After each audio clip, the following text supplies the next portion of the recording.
laugh, and a lift. So the funny thing for today, as you guys know, or if you don't, I am married to a pretty funny guy. He's actually a professional comedian. What you don't know is that he does a lot of funny things just by accident. And one of those things is, in our daily lives, he mispronounces words. Now, that's even extra humorous because of what I do for a living. I am a dyslexia specialist, basically. I do intervention one-on-one with students. I accidentally married someone that has need of my services and didn't get intervention in time. The other day, we are talking about how we slept. You know, like we woke up the next morning, I slept in a little bit. It was Saturday morning, I never get to do that.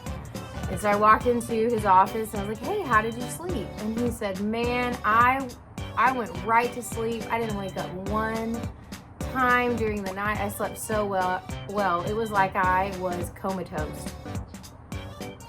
And I said, you mean comatose? And he said, no, comatose. Like you're done, like you're toast. Comatose. And I said, all righty then. That's how he left it.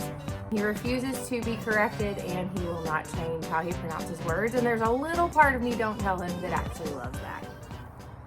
So the lift for today, I actually am going to share something that our pastor shared in his sermon this past Sunday. He spoke about God being our atonement, Jesus being the atonement for our sins. He reconciles us to the Father because of his sacrifice on the cross. And the word that he shared for that comes from the same root as the word Kippur. And if you're familiar with the Hebrew Jewish holiday, Yom Kippur is the Day of Atonement.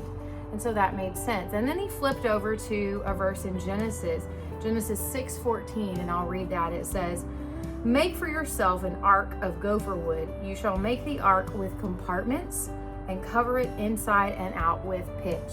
This is a verse giving Noah instruction before the great flood of how to construct the ark that we're all probably familiar with.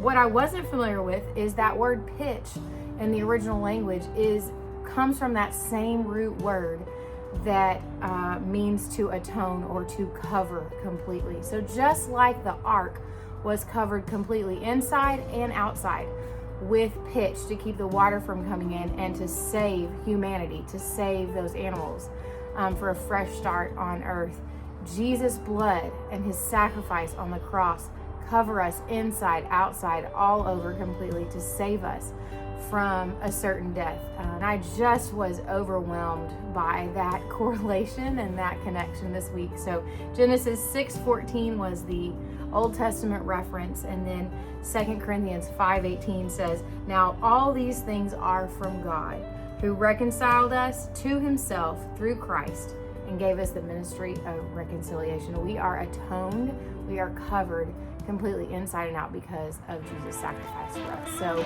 be encouraged with that today. And love you guys.